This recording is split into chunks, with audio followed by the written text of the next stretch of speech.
Three types of demons in Hinduism. One of the concepts of Hinduism is that the way a person lives their life determines what happens when they dies. The idea of karma, everybody must endure a number of punishments equating to the life they lived before being allowed to be reborn into a new life.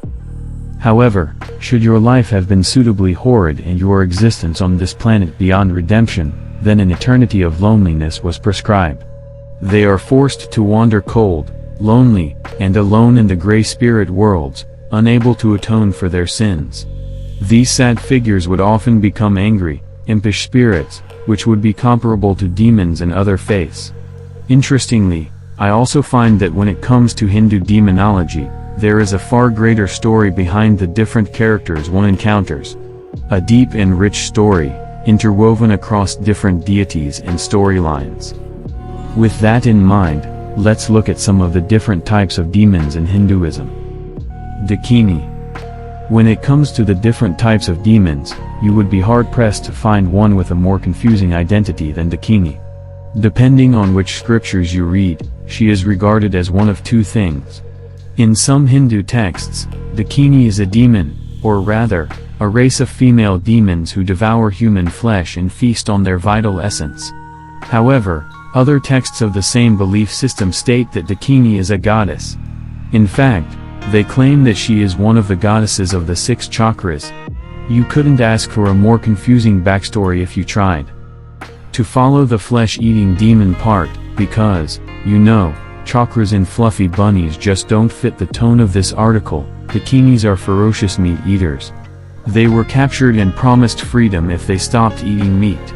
As a compromise, they were taught how to eat the essence of dead humans. This essence is found in either the head, liver, or heart. While their character and general nature are seemingly debatable, one thing that is certain is that Dakini is always a woman. So that's a place to start, at least. Kali. Kali is one of the more powerful demons in the Buddhist religion. She is an immortal demon and ruler of the Kalki Purana. Kali was the lord and ruler during the Kali Yuga. There are 4 yugas that run in a cycle. Each yuga lasts 4,320,000 years. The Kali Yuga was the 4th and final cycle. Unfortunately, it was also the worst.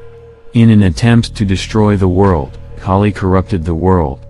Slowly, Kali ate away at people's beliefs, making them forget the word of God.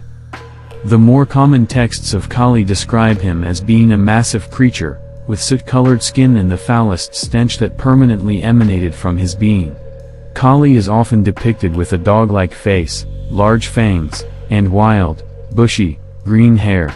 With chaos and disruption being the order of his life, Kali chose to make his home in the areas of ill repute. Kali resides within the halls associated with gambling, prostitution, gold, money, liquor, and slaughter.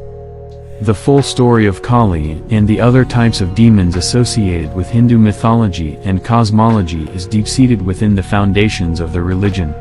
It's not easy to pick them up and describe them, as their existence is often part of a much larger, more complicated journey. However, Kali certainly seems like a demonic character you don't really want to mess with. Just make sure you don't confuse him with the goddess Kali, who happens to be the goddess of life, time, and death, Bondasura. Bondasura is another one of the Hindu gods with a fascinating and detail-rich backstory. This particular demon was created from the cremated ashes of the Hindu god Kamdeva. Kamdeva was the god of human desire. In return for performing tasks for Shiva, Bondasura was promised lordship over the city of demons. His rule was guaranteed to last, uninterrupted, for 60,000 years. Given this, Bondasura was left alone while other gods conspired against him. However, he lost himself to a life fueled by lust and luxury. Eventually, a great war ensued, and Bondasura was overwhelmed and killed.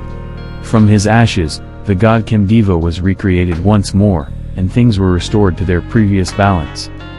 It is interesting how the concept of demons changes from one belief and culture to another. For example, the demons of Hinduism differ greatly from the demons of Christianity. That is not to say they are nicer or worse in character.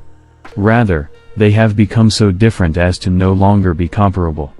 As a reader of novelists, I understand the allure of researching demonology and the wealth of stories and information contained within its pages.